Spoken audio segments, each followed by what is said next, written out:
How to change your default music playing app on your Xiaomi phone with Hyper OS 2.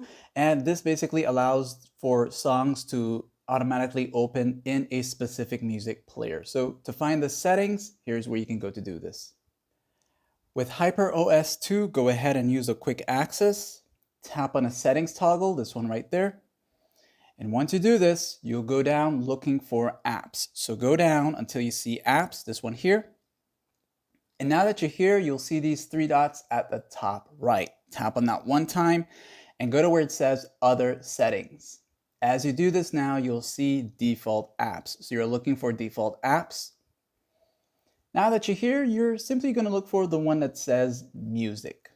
And as you enter here, you should see a list of all the music playing apps on your Xiaomi phone. And of course, to get some more of these, if you only see one or two, just go to the Play Store and get some of those free ones. And if it's compatible, it will appear here as part of the list. And once you made your selection, basically from now on, if you have a new song on your phone and you tap on it to play it, it will open up with that music or video playing app, like and sub.